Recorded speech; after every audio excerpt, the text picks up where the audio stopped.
Hello friends, मेरा नाम है चंद्रहास। आप देख रहे हैं स्टडी स्मार्ट।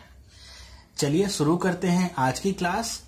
जैसा कि आपको दिख रहा होगा, आज हम क्या स्टार्ट करने वाले हैं, डेटा इंटरप्रिटेशन। डेटा इंटरप्रिटेशन जिसकी वैल्यू या कह लीजिए इसका महत्व हमारे आने वाले SBI PO, बैंक PO या आपके लिए SSC CGL में भी बहुत ज्यादा है। SBI में तो सिर्फ मेंस में डेटा इंटरप्रिटेशन ही पूछा जाता है। ज्यादातर क्वेश्चन डेटा इंटरप्रिटेशन से ही होते हैं।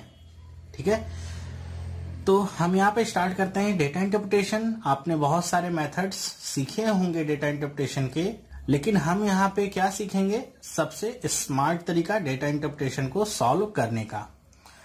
मैं यहाँ पे आपको आगे बताऊंगा इसके पीछे क्या कॉन्सेप्ट लगता है, और उसके बाद हम क्वेश्चंस को डिस्कस करेंगे, देखेंगे कितना इजीली हम इसके क्वेश्चंस को सॉल्व कर लेते हैं। जो लोग ये वीडियो पहली बार देख रहे हैं उनसे मैं कहूंगा कि आप मेरे फेसबुक ग्रुप को ज्वाइन कर सकते हैं और इस चैनल को भी आप सब्सक्राइब कर सकते हैं, जिससे आपको मेरी सारी वीडियोस डायरेक्टली मिलती रहेंगी। जैसे ही मैं वीडियो कोई अपलोड करूंगा आपके पास उसका नोटिफिकेशन पहुंच जाएगा। तो चलिए बिना समय गंवाए स्टार्ट करते हैं डेटा इंटरप्रिटेशन। देखते हैं डेटा इंटरप्रिटेशन के क्वेश्चंस के कितने टाइप्स होते हैं। सबसे पहले हम ये समझ लेते हैं। वैसे तो हम हर एक टाइप को जब डिस्कस करेंगे तो उसके बारे में डिटेल से आपको बता दूंगा। वैसे हम जान लेते हैं कितने तरह के होते हैं। तो ये टोटल होते हैं 5 टाइप्स के। पहला होता है आपका टेबुलर फॉर्म में, या जिसको टेबल भी कहते हैं। दूसरा होता है आपका पाई ग्राफ को हम सर्कुलर ग्राफ भी कहते हैं। तीसरा होता है आपका लाइन ग्राफ।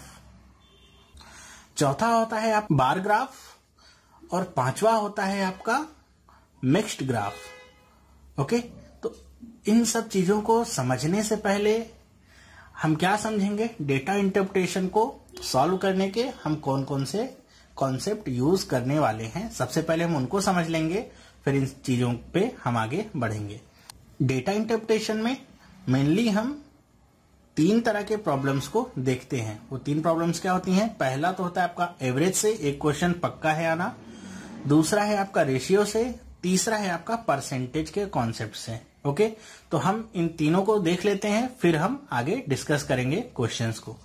तो एवरेज आपने बचपन से पढ़ा होगा, 7th 8th 6th से ही, कि एवरेज को हम कैसे निकालते हैं। यहां भी वही कॉन्सेप्ट है एवरेज को निकालने का। तो एवरेज हम कैसे निकालते हैं। एवरेज होता है हमारा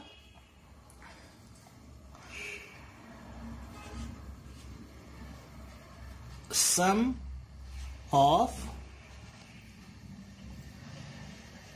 ऑल वैल्यूज। जितनी भी हमारी वैल्यूज रहेंगे उनका सम, और उसको हम डिवाइड किससे करते हैं, डिवाइड करते हैं हम उनको नंबर ऑफ वैल्यूज से। ओके, ये होता है हमारा एवरेज का कॉन्सेप्ट। यही हमको यूज करना है। ठीक है, तो इसमें आपको दिया रहेगा, जैसे क्वेश्चन दिया रहेगा किसी कंपनी के सेल्स के बारे में, आपको डिटेल दी रहेगी ईयर वाइज। तो आपसे पूछ सकता है कि बताइए कंपनी की एवरेज सेल्स कितनी थी। तो आपको सारे गिवन ईयर्स की जो सेल्स है उसको ऐड करना है, और कितनी बार या कितने ईयर्स का यूज हुआ है उससे आपको डिवाइड कर देना है, और आपको आंसर मिल जाएगा। ओके, सेकेंड जो थिंग आती है वो क्या होती है, रेशियो की। अब रेशियो का यहाँ पे क्या कॉन्सेप्ट है। रेशियो आपको पता ही होगा क्या होता है, कंपैरिजन होता है। कंपैरिजन किसका, लाइक टर्म्स का। मतलब जो एक तरह के टर्म्स होते हैं उनका कंपैरिजन होता है, और इसको दिखाना किस में होता है, हमको सबसे सिंपलेस्ट फॉर्म में। मतलब उसके बाद हम उसको और फर्दर सिंप्लीफाई नहीं कर सकते हैं। ठीक है, तो रेशियो हमारा क्या होता है, comparison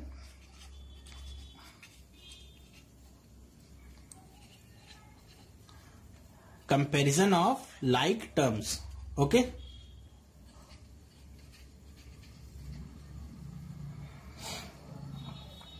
in its simplest form. Simplest form में हमारा क्या होता है, कंपैरिजन। अब इसमें आपको कैसे दिया रहेगा, जैसे आपको दे देगा 2001 से लेके 2007 तक का डेटा दिया हुआ है सेल्स का। तो 2001 की सेल्स में और 2007 की सेल्स में क्या रेशियो है ये आप बताइए।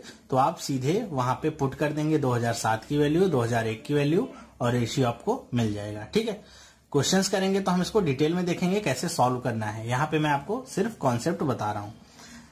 नेक्स्ट जो आता है परसेंटेज का कॉन्सेप्ट, यही सबसे मेन इंपॉर्टेंट और यही सबसे ज्यादा कंफ्यूजिंग होता है।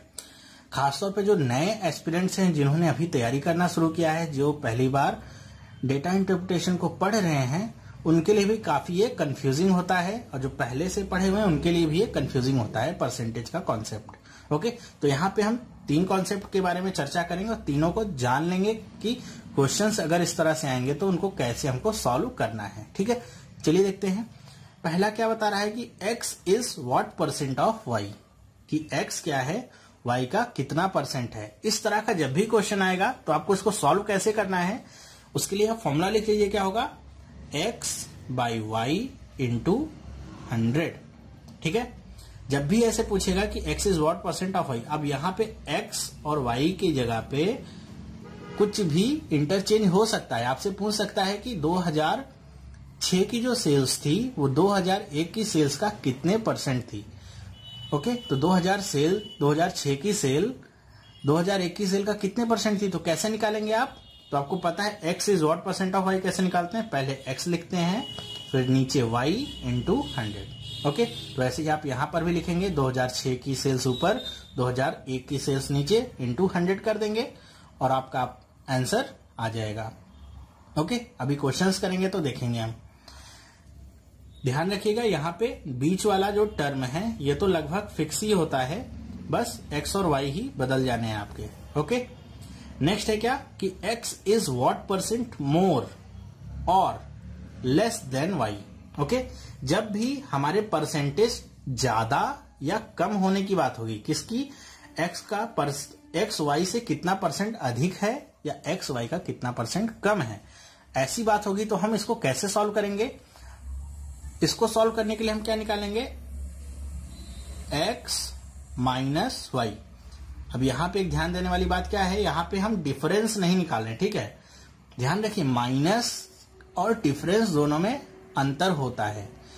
जब भी हम माइनस करते हैं वैल्यूज को तो वो पॉजिटिव भी हो सकती है और नेगेटिव भी हो सकती है, डिपेंड करता है कि किसकी क्या वैल्यूज हमने रखी हैं। लेकिन जब भी हम डिफरेंस की बात करते हैं तो डिफरेंस ऑलवेज पॉजिटिव ही होता है। ठीक है, तो यहां पे हम क्या निकाल रहे हैं, माइनस कर रहे हैं। Okay, x minus y upon में नीचे क्या होगा y और इनटू में क्या होगा 100। ओके, तो अब यहां पे मोर होगा या लेस होगा ये किससे पता चलेगा, इसी टर्म के साइन से पता चलेगा। ओके, अगर x बड़ा होगा और y छोटा होगा तो बाहर क्या निकल के आएगा, टर्म प्लस का, तो मतलब जाहिर सी बात होगी वो क्या होगा, ज्यादा होगा। अगर x छोटा होगा y बड़ा होगा तो बाहर कौन सी साइन निकल के आएगी, माइनस, तो जाहिर सी बात है वो क्या होगा, लेस होगा। ओके, तो यहीं से आप समझ सकते हैं वो मोर होगा या लेस होगा। ज्यादा होगा तो साइन क्या होगा, पॉजिटिव, और साइन नेगेटिव होगा तो क्या होगा, वो लेस। ओके, चलिए नेक्स्ट देखते हैं परसेंटेज चेंज के बारे में। अब परसेंटेज चेंज को 2 और तरीके से वो पूछ सकता है। कैसे, या तो पूछ लेगा वो कि बताइए 2001 से 2002 में परसेंटेज चेंज कितना आया है सेल्स में, ऐसे भी पूछ सकता है। दूसरा कैसे पूछ सकता है कि 2002 की सेल्स 2001 की सेल्स से कितना अधिक है, मतलब परसेंटेज इंक्रीज कितना हुआ है। या फिर पूछ सकता है परसेंटेज डिक्रीज कितना हुआ है। तो ये एक ही क्वेश्चन 3 तरीके से पूछे जा सकते हैं, लेकिन सॉल्यूशन इसका कैसे करना है, सिर्फ एक तरीके से। कैसे, जो भी आपको बाद वाली वैल्यू मिलेगी, जैसे 2001 और 2002 की बात करूं मैं, तो 2002 को हम क्या मानेंगे, फाइनल वैल्यू, और 2001 को क्या मानेंगे हम, इनिशियल वैल्यू। तो हम क्या करते हैं, जो भी फाइनल वैल्यू होगी, फाइनल वैल्यू माइनस में क्या लिखेंगे, इनिशियल वैल्यू, और अपॉन में क्या लिखेंगे, इनिशियल वैल्यू। ठीक है, ठीक है। अब यहां पे ध्यान दीजिएगा, यहां पे मैंने माइनस लगाया है, लेकिन एक्चुअल में क्या होता है, डिफरेंस होता है। ठीक है, तो डिफरेंस का साइन कैसे लगता है, थोड़ा ऐसे। ओके, मतलब ये टर्म कभी भी निगेटिव नहीं होने वाला है। ओके, तो ये क्या होता है, final value difference initial value upon में इनिशियल वैल्यू इनटू में 100। देखिए इसमें और इसमें यही डिफरेंस क्या है, इसमें माइनस लगा होता है और इसमें क्या होता है, डिफरेंस होता है। ठीक है, तो आप x और जो भी आपको फाइनल वैल्यू दी रहे हो, जो भी इनिशियल वैल्यू दी रहे उसका डिफरेंस निकाल लीजिए और जो भी इनिशियल वैल्यू रहे उससे आप डिवाइड कर दीजिए, इनटू 100 करेंगे, आपको आंसर मिल जाएगा। ठीक है, इतना समझ में आ गया। चलिए अब देखिए इसको दो तरीके से कैसे पूछ सकते हैं। और पहला तरीका तो ये होता है पूछने का, एग्जाम में घुमा के पूछते हैं, आपको ऐसे सीधे नहीं दे देंगे कि ये दे दिया, दूसरी वैल्यू दे दी, फाइनल वैल्यू दे दी, आप आसानी से निकाल लें। नहीं, वो क्या करेंगे, आपको केवल एक ईयर की वैल्यू ही देंगे। कहेंगे आपसे कि 2006 का परसेंटेज चेंज निकाल के दिखाइए, कितना होगा सेल्स का, 2006 का परसेंटेज चेंज कितना होगा। तो आप उसमें समझ ही नहीं पाएंगे यहाँ पे फाइनल वैल्यू क्या है और इनिशियल वैल्यू क्या है। तो जब भी इस तरह का क्वेश्चन आएगा जहां पे केवल एक ईयर ही दिया रहेगा, तो उसको कैसे करना है कि जो ईयर आपको दिया रहेगा, मेंशन्ड जो भी होगा क्वेश्चन में ईयर, उसको आपको एज अ फाइनल ईयर ही लेना है। ठीक है, उसको आप कैसे लेंगे, एज अ फाइनल ईयर। और उसके ठीक एक पहले वाला, जैसे 2006 की मैं बात करूं कि 2006 केवल दिया है, तो 2006 को मैं क्या लूंगा, फाइनल वैल्यू। ओके, और उससे ठीक एक पहले का जो ईयर होगा क्या होगा, 2005, उसको क्या लूंगा मैं, इनिशियल वैल्यू के तौर पे लूंगा। ठीक है, तो अगर केवल सिंगल ईयर दिया रहेगा तो क्या करेंगे हम, उससे एक पहले वाला हमारा इनिशियल मान लेंगे हम, और उस ईयर को मानेंगे फाइनल और फॉर्मूले में रख देंगे, हमारा आंसर आ जाएगा। चलिए बहुत अच्छी बात है। मान लीजिए आपके पास कोई भी ईयर ना दिया हो, ठीक है, मतलब आपको ना तो फाइनल देगा ना तो इनिशियल देगा, करंट कुछ नहीं देगा वो, तो क्वेश्चन कैसे बनाएगा वो आपसे कहेगा कि आप परसेंटेज चेंज निकालिए और एक फ्रेज आप देखिएगा, ढूंढिएगा, क्या बोलेगा वो, ओवर द ईयर्स। जहां भी आपको ये मिल जाएगा, कहेगा आपसे find percentage change over the years. Over the years बोलेगा, इसका मतलब क्या है कि अगर आपको क्वेश्चन में दिया गया है 2001 से लेकर के 2007 तक का डेटा, ठीक है, तो ओवर द ईयर्स का मतलब यहां पे होगा कि आपको सबसे पहले वाला जो ईयर है वो आपको लेना है इनिशियल वैल्यू के तौर पे, और जो सबसे लास्ट वाला है उसको लेना है फाइनल वैल्यू के तौर पे। ओके, तो 2007 वाला आपका क्या आएगा, फाइनल वैल्यू, 2001 वाला डेटा कहां पे आएगा, इनिशियल वैल्यू में, और आपको क्वेश्चन सॉल्व कर लेना है। ओके, आई होप आपको ये पांचों कॉन्सेप्ट समझ में आए होंगे। शुरुआत के दोनों तो इजी थे, बाद के तीन थोड़ा सा कॉम्प्लेक्स थे, लेकिन अगर आप ध्यान से समझेंगे तो समझ जाएंगे। ओके, बस आपको इनके डिफरेंसेस पता होने चाहिए और आप आसानी से कॉन्सेप्ट को ग्रैप्स कर सकते हैं। अगर नहीं समझ में आया तो वीडियो को एक बार रिवर्स करिए और फिर से देखिए। ठीक है, चलिए कॉन्सेप्ट समझने के बाद अब हम आते हैं क्वेश्चंस पे कि क्वेश्चंस आएंगे तो हम उनको कैसे सॉल्व करेंगे। ठीक है, तो हम क्वेश्चन पढ़ लेते हैं। क्या लिखा हुआ है, study the following table and answer the questions based on it. ठीक है, क्या दिया हुआ है, expenditure of a company in lakh rupees per annum over the given year. आपको जो क्वेश्चन गिवन रहेगा सबसे ज्यादा ध्यान से वही पढ़ना है। टेबल तो हम बार बार कंसीडर करेंगे ही, लेकिन हम क्या गलती करते हैं, क्वेश्चन जो दिया रहता है उसी को पढ़ने में गलती कर देते हैं, या तो जल्दीबाजी में उसको पढ़ते ही नहीं है, फिर सारे आंसर हमारे क्या हो जाते हैं, गलत, या हम निकालते हैं, सोचते हैं जो हमने निकाला है आंसर और जो ऑप्शन दिया हुआ है वो तो सारा हमारा नन ऑफ दीज से ही मैच कर रहा है, क्योंकि एक भी आपका मैच करेगा ही नहीं, आपने क्वेश्चन अगर नहीं पढ़ा है तो। ये गलतियां होती हैं, तो आप क्वेश्चन को ध्यान से पढ़िए फिर आगे बढ़िए। तो यहाँ पे किसी कंपनी का एक्सपेंडिचर दिया है, मतलब हर साल उस कंपनी ने कितना खर्च किया है, किसमें, लाख रुपीज में। ओके, यहाँ पे आपको सेक्शंस दिए गए हैं, salary, fuel and transport, bonus, interest on loans, taxes. ये आपको टोटल 5 सेक्शंस दिए गए हैं जिसपे कंपनी ने खर्च किया है। तो चलिए अब बात कर लेते हैं इससे रिलेटेड क्वेश्चंस की, कैसे क्वेश्चंस हम इससे सॉल्व करेंगे। तो अगर आपको यहाँ पे दी गई स्क्रीन पे अगर आपको ये क्वेश्चन नहीं दिख रहा है तो आपको मैं लिंक दे रहा हूं डिस्क्रिप्शन बॉक्स में, वहां से जाके आप इस पूरे पेपर को डाउनलोड कर सकते हैं और फिर उसका प्रिंट आउट लेके आप अपनी स्क्रीन पे देखते हुए इसे सॉल्व कर सकते हैं। ठीक है, तो चलिए पढ़ते हैं। पहला क्वेश्चन क्या है हमारा, कि what is the average amount of the interest per year which the company had to pay during this period. यहां पे क्या बात हुई है, एवरेज की। देखिए सबसे पहला जो कॉन्सेप्ट था एवरेज आपसे पूछा है। किस चीज का एवरेज पूछा है, इंटरेस्ट का, जो वो हर साल कंपनी दे रही है। ओके, कितना पे करना पड़ता है ये एवरेज आपसे पूछा है। तो इंटरेस्ट का कॉलम आपको दिख रहा है, यहां पे है। आप क्या करेंगे, इन सारी वैल्यूज को ऐड करेंगे और नंबर ऑफ वैल्यूज से क्या करेंगे, डिवाइड। तो नंबर ऑफ वैल्यूज की बात करें तो कितना है ये, 1 2 3 4 एंड 5। सबको ऐड करिए, 5 से डिवाइड करिए, आंसर आपके हाथ में। कॉन्सेप्ट आप समझ गए हैं, बस कैलकुलेशन आपका पार्ट है। ओके, तो कैलकुलेशन आपकी कैसी होनी चाहिए, वेरी फास्ट। अगर कैलकुलेशन आपकी फास्ट नहीं है, फास्ट का मतलब गलत नहीं, फास्ट का मतलब फास्ट भी साथ ही साथ एक्यूरेट भी। ओके, सिर्फ फास्ट कैलकुलेशन से नहीं होगा, एक्यूरेट भी होनी चाहिए।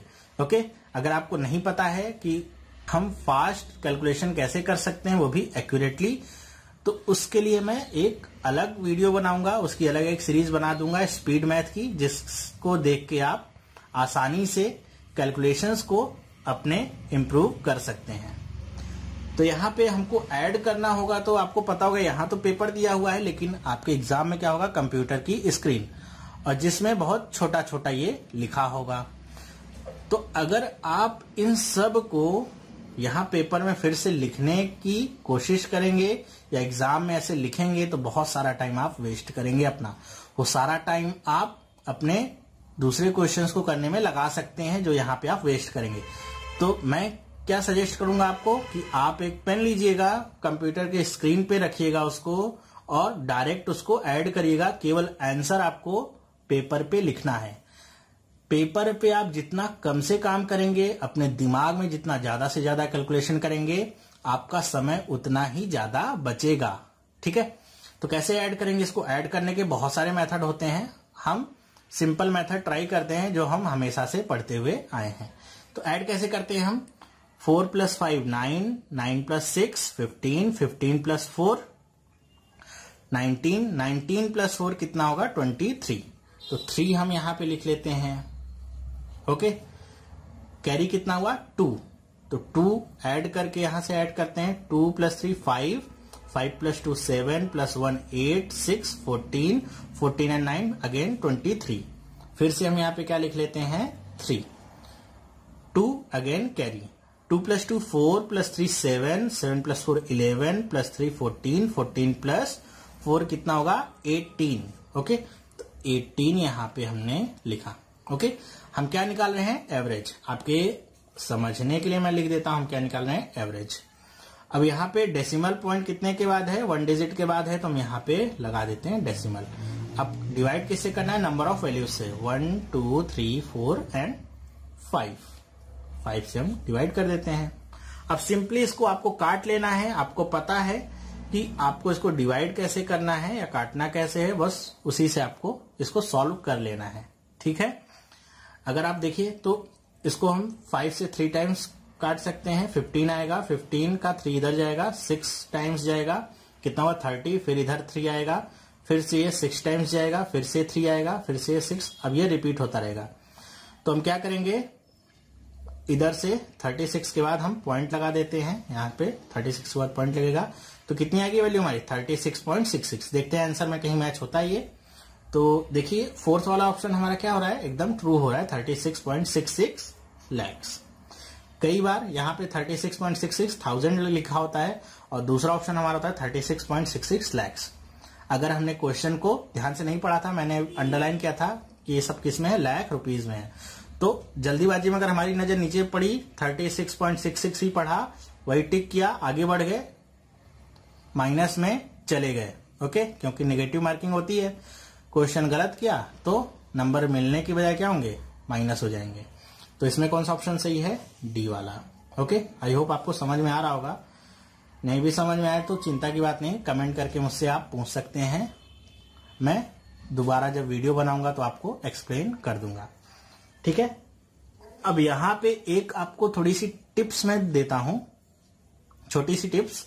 अगर आपके पास 1 या 2 ही मिनट बचे हुए हैं, काउंटडाउन आपका शुरू हो गया है रेड होके, तो आप इसको कैसे और क्विकली सॉल्व कर सकते हैं। अगर आपके पास केवल 1 या 2 मिनट बचे हैं तभी के लिए टिप्स है क्या कि आपने यहां से 36 जब निकाला था उसके बाद आपको निकालने की कोई जरूरत नहीं थी, सीधे आप आंसर को चेक करते 36 कहां पे आ रहा है, 36 यहां पे आ रहा है, टिक करेंगे आप आगे बढ़ जाएंगे, ठीक है। लेकिन इसमें सही होने के चांसेस 90% होते हैं और इसको गलत होने के चांसेस 10% होते हैं, क्योंकि हमारा एक ऑप्शन क्या होता है, नन ऑफ दीज। तो अगर नन ऑफ दीज सही होगा तो आपका आंसर गलत हो जाएगा, वरना 90% केसेस में क्या होता है, ये आंसर सही होगा, ठीक है। तो अगर आपके पास टाइम की शॉर्टेज है तभी आप इसको ट्राई करिएगा। चलिए देखते हैं नेक्स्ट क्वेश्चन क्या है। Total expenditure on all these items in 1998, okay 1998 का टोटल एक्सपेंडिचर वॉज अप्रोक्सीमेटली, ध्यान रखिएगा अब आपको अप्रोक्स आंसर निकालना है, एक्यूरेट होने की जरूरत नहीं है। What percent of the total expenditure in 2002, कुछ समझ में आया आपको? इसमें क्या करना है, अभी परसेंटेज का हमने क्या देखा था, पहला कॉन्सेप्ट क्या था, x is what percent of y। यहां पर भी क्या है, 1998 इज व्हाट परसेंट ऑफ 2002। बस अगर आप इतना समझ गए फिर तो आपके लिए चुटकी का खेल है, केवल कैलकुलेशन आपको आनी चाहिए, क्वेश्चन आपका सॉल्व हो जाएगा, ठीक है। तो ये कैसे होता था, हमने क्या देखा था, कैसे करते थे इसको, x अपॉन वाई इंटू 100। जब भी हमसे क्या पूछा था, x is what percent of y। यहां पे क्या पूछा है कि 1998 का जो टोटल एक्सपेंडिचर है वो 2002 के टोटल एक्सपेंडिचर का कितने परसेंट है। तो ऊपर हम क्या लिखेंगे, 1998 का टोटल एक्सपेंडिचर, और नीचे क्या लिखेंगे, यहां पे मैं लिख देता हूं TE, टोटल एक्सपेंडिचर 2002 का टोटल एक्सपेंडिचर इनटू में क्या 100, ठीक है। बस अब हमको क्या करना है, ऐड करना है वैल्यूज को। चलिए देखते हैं कैसे ऐड करेंगे हम। 1998 के ये सारे आपको जो कॉलम्स दिख रहे हैं आपको सबको ऐड करना है, ओके। तो ऐड करने के लिए हम राइट टू लेफ्ट का अप्रोच फॉलो करेंगे, सबसे राइट वाला नंबर पहले, उसके बाद फिर लेफ्ट वाला, फिर लेफ्ट वाला, ऐसे। तो यहां पे हम देख रहे हैं सबसे पहले कौन ऐड होगा, डेसिमल पॉइंट्स जो होते हैं वो ऐड होते हैं। तो डेसिमल तो केवल एक में ही लगा हुआ है, तो सबसे हमारे राइट में कौन सा नंबर आने वाला है, पॉइंट में 4। उसके बाद हम क्या ऐड करेंगे, वंस वाली डिजिट। तो वंस क्या है यहाँ पे 8 प्लस 8 कितना 16, 16 प्लस 3 19, 19 प्लस 3 22, 22 प्लस 3 25। तो 25 आया, तो 5 लिखना है हमको यहाँ पे। कैरी कितना हुआ हमारा 2। अब टेंस डिजिट को ऐड करते हैं। टेंस क्या है 8 प्लस 9 17, यहां पे टेंस का कोई डिजिट नहीं है तो ऐड नहीं करेंगे। 17 प्लस 2 कितना 19, 19 प्लस 8 कितना होता है 27 आया, और 2 हमारा क्या था कैरी, तो 27 प्लस 2 29। फिर से क्या आ गया 2 कैरी में। तो अब देखिए 100 वाले को ऐड करें तो यहां पे देखते हैं 100 वाले प्लेस पे केवल यहां पे 2 है और कहीं पे 100 का प्लेस नहीं है, तो 2 प्लस 2 क्या हो गया 4। ये क्या आ गया 1998 का टोटल एक्सपेंडिचर। अपॉन में क्या आएगा 2002 का एक्सपेंडिचर। फिर से पहले डेसिमल वाला सॉल्व करते हैं। तो डेसिमल में देखिए यहाँ पे 2 जगह पे, एक जगह 96 है और एक जगह क्या है 4 है। तो आपको पता होगा 6 है, तो सबसे लास्ट में क्या आने वाला है 6, क्योंकि यहाँ पे कोई दूसरी डिजिट नहीं है। तो सबसे आखिर में क्या लिख लेते हैं 6। उसके बाद 9 और 4 ऐड होंगे, कितना आएगा 13। यहाँ पे क्या लिखेंगे 3, 1 क्या होगा कैरी। अब 1 वाले डिजिट को ऐड करिए, 0 plus 2 2, 2 plus 3 5, 5 plus 9 14, 14 plus 8 22, 22 plus 1 23, 3 लिखा। कैरी कितना हुआ 2, ओके। तो कैरी को हम ऐड करते हुए टेंस को ऐड करते हैं। 2 प्लस 2 4, 4 प्लस 4 कितना हो गया 8। अब यहां पे कोई टेंस वाले डिजिट नहीं है। 8 प्लस 4 कितना हो गया 12, 12 प्लस 9 कितना हो गया 21। तो 21 का 1 यहां पे लिखते हैं। कैरी कितना आया 2। 100 वाले को ऐड करें तो 100 वाली डिजिट क्या है यहाँ पे 4, 4 प्लस 2 6, 6 प्लस 1 7, और कहीं पे 100 का प्लेस है नहीं, तो क्या लिख देते हैं 7, ओके। अब यहाँ पे डेसिमल कितने पॉइंट के बाद लग रहा है, सबसे मैक्सिमम क्या है 2, तो 2 के बाद हम क्या लगाते हैं डेसिमल, इनटू में क्या करते हैं 100। अब ये तो हमने क्या निकाला, ये हमने निकाला है कि इनका टोटल एडिशन कैसे हमने किया है और इनको x बाई वाई के फॉर्म में हमने लिख दिया। अब मेन काम यहां से स्टार्ट होता है, क्या आप इसको कर पाते हैं या नहीं। यहां तक तो आप सभी लोग आसानी से कर सकते हैं। ओके, बस आपकी कैलकुलेशन क्या होनी चाहिए, फास्ट।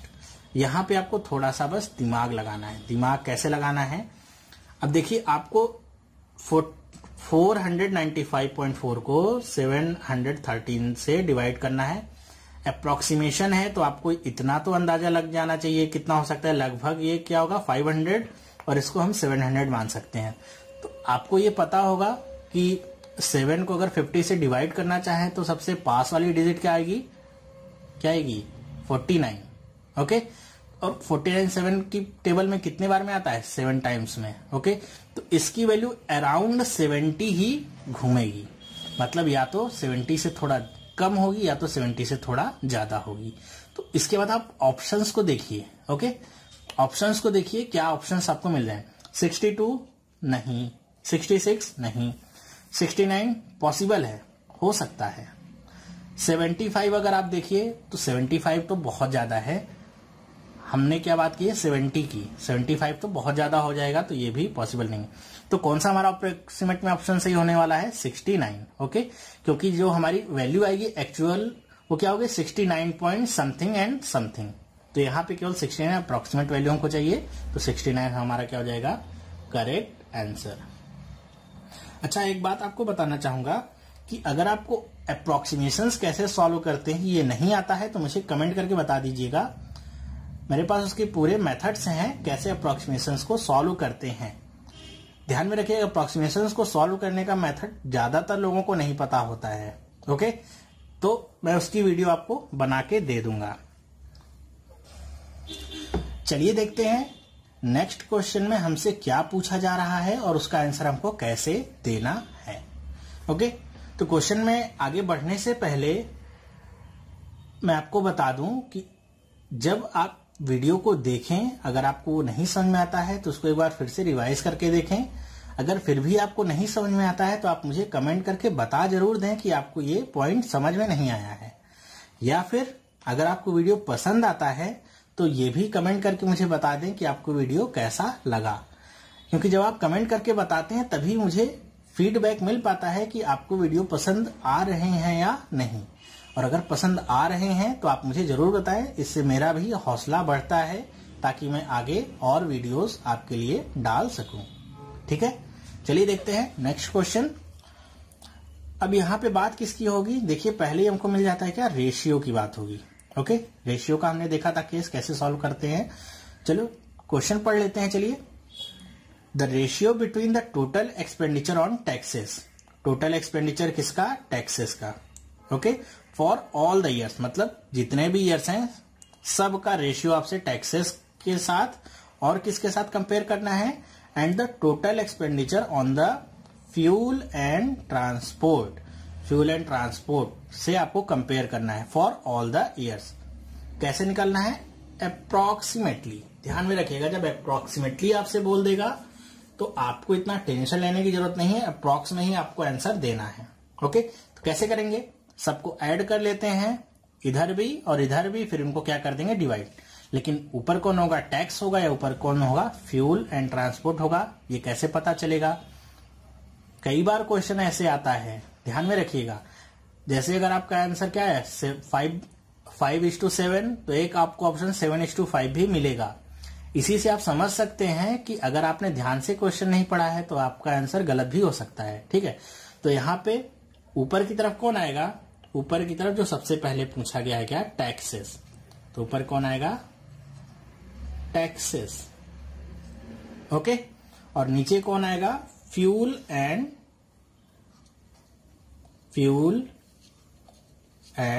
ट्रांसपोर्ट। बस, अब ध्यान रखिएगा इसमें इनटू 100 नहीं करना है, इसमें केवल इतना ही हमको निकालना है। फिर से वही बात क्या कि आपको अब इन सारी वैल्यूज को अपने पेपर पे नहीं लिखना है। ओके, आपको ये सारी वैल्यूज का केवल आंसर पेपर पे लिखना है। इन सारी वैल्यूज को दोबारा से पेपर पे नहीं उतारना है। कंप्यूटर स्क्रीन है, उस पे लिखी होगी, पेन लेना है, सारी वैल्यूज को ऐड कर लेना है। कैसे ऐड करना है, ऐड करने का भी एक मेथड आपको बताया था, रेगुलर मेथड, कैसे हम राइट टू लेफ्ट ऐड कर रहे थे। चलिए आपको एक दूसरा मेथड मैं बता देता हूं। वैसे ये सारे वीडियोस मैं स्पीड मैथ जब बनाऊंगा वीडियो तो उसमें कवर करूंगा, फिर भी यहाँ पे देख लीजिए कैसे हम और दूसरे तरीके से ऐड कर सकते हैं। ठीक है, तो अब हम किधर से ऐड करेंगे, लेफ्ट हैंड साइड से ऐड करेंगे। कैसे, 8 8 प्लस 10 18, 18 प्लस 7 25, 25 प्लस 8 33, 33 प्लस 9 42। तो 42 को 42 नहीं लिखना है, इसको आपको याद रखना है क्या होगा, 420। ओके, अब हम राइट वाले को ऐड कर लेते हैं। क्या, 3 प्लस 8 11, 11 प्लस 4 15, 15 प्लस 8 23, 23 प्लस 8 31। अब 420 में 31 आप ऐड कर दीजिए, आपको क्या मिल जाएगा, 451। देखिए कितना इजीली सॉल्व हो गया, हमारा ऐड हो गया बहुत ही आसानी के साथ। इसी तरह हम ट्रांसपोर्ट और फ्यूल ट्रांसपोर्ट वाले को भी सॉल्व कर लेते हैं, आप भी साथ साथ करिए। देखिए 9 एंड 11 20, 20 प्लस 10 30, 30 प्लस 13 कितना होगा 43, 43 प्लस 14 कितना होगा 57। 57 क्या है, 570। ओके, याद रखिए 570। हाँ, अगर आप नहीं याद रख पा रहे हैं, शुरुआत में थोड़ा दिक्कत होती है जब आप स्टार्ट कर रहे हो, तो आप इसको ऐसे लिख भी सकते हैं। क्या, 570, इसमें कोई भी नुकसान नहीं होने वाला है। चलिए अब राइट हैंड साइड की सारी वैल्यूज को ऐड करते हैं। 8 प्लस 2 10 प्लस 1 11 प्लस 3 14 प्लस 2 कितना होगा 16। अब 570 में अगर आप 16 जोड़ेंगे तो कितना आ जाएगा नीचे, 586। देखा कितना आसानी से हमने ऐड भी कर लिया। अब हमको यहाँ पे इंटू 100 नहीं करना, मैं बार बार बोल रहा हूं, बहुत बार ये गलतियां होती हैं, इंटू 100 आप कर देते हैं, यहाँ पे इंटू 100 नहीं करना है। चलिए अब इसको आप काट लीजिए। ओके, जैसे भी आप सिंप्लीफाई कर सकते हैं आप इसको सिंप्लीफाई कर लीजिए। ओके, वरना अगर अप्रोक्सीमेट में वैल्यू अगर पूछा है तो मैं तो आपको कहूंगा सीधे आप डिवाइड ही कर दीजिए। जो आपको रेगुलर मेथड पता है डिवाइड करने का, सीधे आप डिवाइड कर दीजिए। कैसे, देखिए हम इसको डिवाइड कर सकते हैं। 451 को 486, ये हम डिवाइड कर देते हैं। अच्छा, कितनी बार में जाएगा, 1 टाइम्स 451। हो सकता है मेरा लिखा हुआ आपको ना समझ में आ रहा हो, मेरी राइटिंग थोड़ी खराब है। 6 में से 1 जाएगा, कितना आएगा 5। 8 में से 5 अगर माइनस होगा तो कितना आएगा 3, और 5 में से 4 गया तो कितना आएगा 1। ओके, अब 135 आया है तो ये छोटा है तो हम एक पॉइंट लगा देते हैं, यहां पे क्या आ जाएगा 0। अब आपको अप्रॉक्स में देखना है कि क्या ये कट सकता है या आसपास भी रहेगा, चाहे ज्यादा हो चाहे छोटा हो। ठीक है, मतलब बड़ी वैल्यू भी आ सकती है और छोटी वैल्यू भी आ सकती है। वैसे तो डिवाइड में हम क्या देखते हैं, या तो बराबर की वैल्यू है या तो उससे थोड़ी छोटी या सबसे पास वाली, लेकिन अप्रोक्सीमेशन में हम ज्यादा वैल्यूज को भी देख सकते हैं और कम वैल्यूज को भी देख सकते हैं। ठीक है, और इक्वल आ जाए तो फिर क्या बात है। चलिए देखते हैं, अगर ये 45 इसको कंसीडर करिए तो 2 टाइम्स आप करेंगे तो कितना होगा 9, मतलब 900 के आसपास होगा, और 3 टाइम्स अगर करेंगे तो ये आपका लगभग 13 के आसपास होगा। तो हम 3 टाइम्स लेके जाते हैं, देखते हैं क्या मिलता है हमको। तो 3 टाइम्स लेके जाएंगे, 3 1 जा 3, 3 5 जा 15, कैरी 1, 3 4 जा 14 और 1। देखिए एकदम पास की वैल्यू है, 3 का अंतर है, अप्रोक्सीमेट में है, तो इसको हम कंसीडर कर सकते हैं। ठीक है, अब इसके आगे आपको जाने की जरूरत नहीं है ज्यादा। ठीक है, कितना मिल गया आपको 1.3, तो इसको हम क्या लिख सकते हैं 1 में 1.3। ओके, पॉइंट को हटाना चाहे तो हटा दीजिए, तो ऊपर क्या आ जाएगा 0, तो कितना आ गया 10 में 13। ऑप्शन चेक करिए, 4/7 नहीं, 10/13 मिल गया आपको। ठीक है, मिल गया, अच्छी बात है। अगर नहीं भी मिलता है कोई भी आपको ऑप्शन, वैसे तो जनरली आपको कुछ ना कुछ आसपास तो मिल ही जाता है, नहीं मिलता है तो 5वां ऑप्शन आपका ट्रू होता है। जनरली लोग सोचते हैं कि जो नन ऑफ दीज वाला ऑप्शन है वो कम ही ट्रू होता है, लेकिन ध्यान रखिए चाहे वो कम ही क्यों ना ट्रू हो, लेकिन ट्रू होता भी है। तो अगर आपको कोई भी ऑप्शन नहीं मिल रहा है, आपके गिवन जो भी आपने सोल्यूशन निकाला है, अगर आपको उसमें से कोई भी ऑप्शन नहीं मिल रहा है तो वो क्या होगा 5वां ऑप्शन होगा नन ऑफ दिस का। तो आप या तो 5वें आंसर पे क्लिक करिए, ठीक है, या तो आप उसको छोड़ ही दीजिए। स्किप करेंगे तो आपको 0 नंबर मिलेंगे, नेगेटिव भी नहीं होगा। अगर आप 5th पे क्लिक करेंगे और आपका सही हो जाता है तो आपको जो भी आपको नंबर है वो मिल जाएंगे पॉजिटिव में, वरना वो निगेटिव हो जाएंगे। ठीक है, तो अपनी स्ट्रेटजी को थोड़ा स्ट्रांग करके रखिए। एग्जाम टाइम में पहुंच के ये सब चीजें सोचना अगर शुरू करेंगे तब तो आपका सिलेक्शन होने के चांसेस बहुत ही कम है। ये सारी चीजें आपको पहले ही घर पे प्रैक्टिस कर लेनी है। ओके, घर पे प्रैक्टिस करने का मतलब कुछ लोगों को मैं देखता हूँ वो अपनी स्ट्रेटजी एग्जाम के एक दिन पहले सोचते हैं। अच्छा, कल मैं जा रहा हूँ एग्जाम देने, पहले कौन सा सेक्शन करूंगा, बाद में कौन सा सेक्शन करूंगा। तो ये अगर आप एक दिन पहले अगर सोच रहे हैं तो अप्लाई करना थोड़ा मुश्किल होता है। लेकिन अगर आप अभी से ये सोच ले कि आपको पहले कौन सा सेक्शन करना है, बाद में कौन सा सेक्शन करना है, या क्वेश्चंस को किस ढंग से हैंडल करना है, और उसी हिसाब से आप प्रैक्टिस करना स्टार्ट कर दें तो बहुत इजी होता है आपके लिए एग्जाम को क्रैक करना। ओके, यही होता है स्मार्ट तरीका। ओके, चलिए फोर्थ क्वेश्चन को देखते हैं क्या पूछ रहा है वो। What is the percentage increase. अब देखिए यहां पे परसेंटेज इंक्रीज की बात हुई है। Okay, in the expenditure of fuel and transport over the years. अभी हमने इसी की बात की थी, ओवर द ईयर्स की। ठीक है, अप्रोक्सीमेटली आपको अप्रोक्सीमेटली बताना है कि कितना चेंजेस हुआ है। अगर आपने कॉन्सेप्ट नहीं सीखा होगा तो आप पता ही नहीं लगा पाएंगे कि आपको क्वेश्चन को कैसे हैंडल करना है। लेकिन अगर आपने कॉन्सेप्ट पहले ही समझ लिया है तो आपको पता है ओवर द ईयर्स बोला है मतलब क्या करना है आपको, सबसे पहले वाला ईयर लेना है एज अ इनिशियल वैल्यू, सबसे लास्ट वाला ईयर लेना है एज अ फाइनल वैल्यू और फॉर्मूले में पुट कर देना है। ठीक है, तो हमको एक्सपेंडिचर किसका चाहिए, फ्यूल एंड ट्रांसपोर्ट का। तो 1998 हमारा क्या हो जाएगा, मैं यहां पे लिख देता हूं समझने के लिए। आपको ये सारी चीजें आपको लिखनी नहीं है, ध्यान रखिएगा। मैं ज्यादातर चीजें यहाँ पे जो लिख रहा हूं आपके समझने के लिए हैं। आपको एग्जाम में केवल जो फाइनल वैल्यूज हैं केवल वही लिखनी है जिसपे आपको कैलकुलेशन सबसे लास्ट में करना है। ठीक है, ये सारी लिखने पे आपको नंबर नहीं मिलने वाला है। नंबर आपको सही क्वेश्चन करने पर ही मिलेगा, ये मेथड पे आपको नंबर नहीं मिलता है। ओके, चलिए देखते हैं।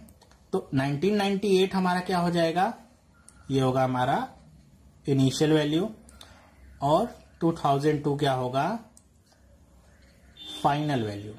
फॉर्मूला क्या था हमारा, फॉर्मूला क्या था, परसेंटेज चेंज निकालने का, final value difference initial value upon में इनिशियल वैल्यू इनटू में 100। ओके, फाइनल वैल्यू और इनिशियल वैल्यू का डिफरेंस निकाल लीजिए। देखिए यहाँ पे क्या लिखा है, final value 142, initial value 98। Okay, अब आप इसको क्या करेंगे, माइनस करेंगे। तो माइनस आप कैसे कर सकते हैं इसको, 12 में से 8 अगर माइनस होगा तो कितना आएगा, 4। उसके बाद 13 में से माइनस होगा 9, कितना आएगा, 4। तो ऊपर कितना आ जाएगा, 44।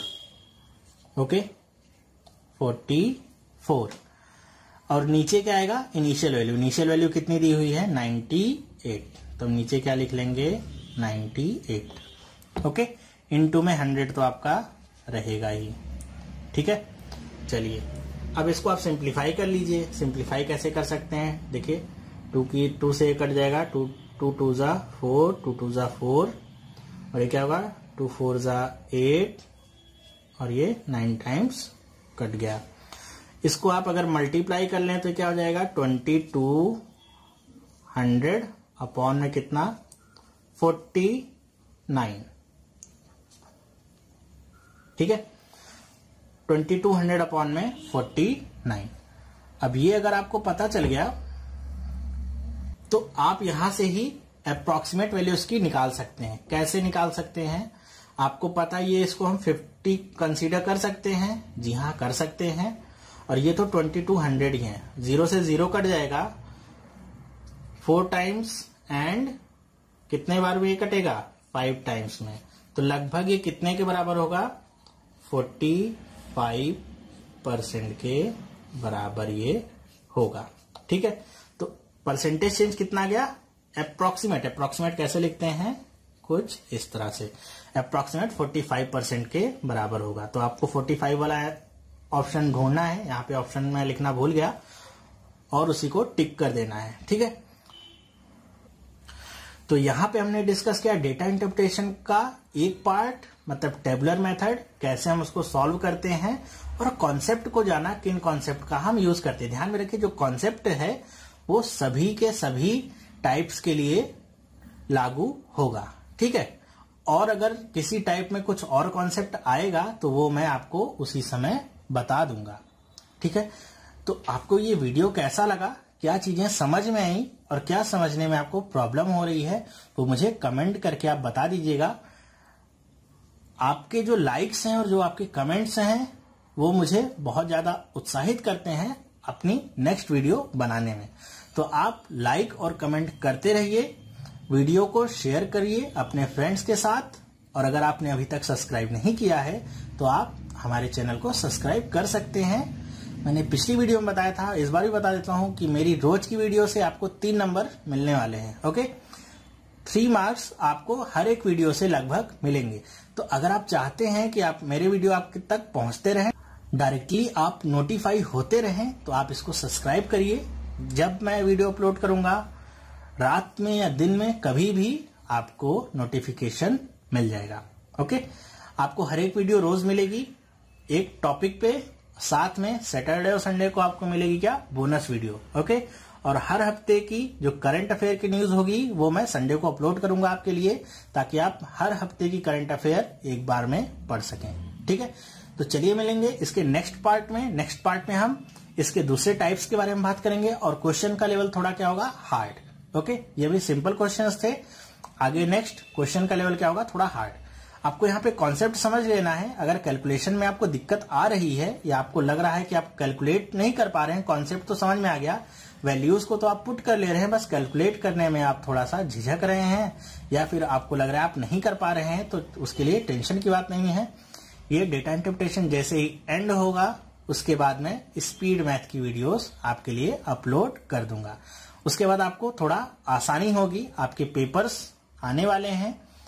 SBI क्लर्क के लिए जो एडमिट कार्ड है वो आ गया है, आप डाउनलोड कर सकते हैं SBI की वेबसाइट पे जाके, और आपको प्री के लिए तैयारी स्टार्ट कर देनी होगी पूरी फुल स्पीड में, ओके। वीडियो देखने के लिए थैंक यू। अब हम मिलेंगे नेक्स्ट पार्ट में। Bye, have a nice day. Practice करते रहिए पूरे फुल फॉर्म में, ओके, बाय।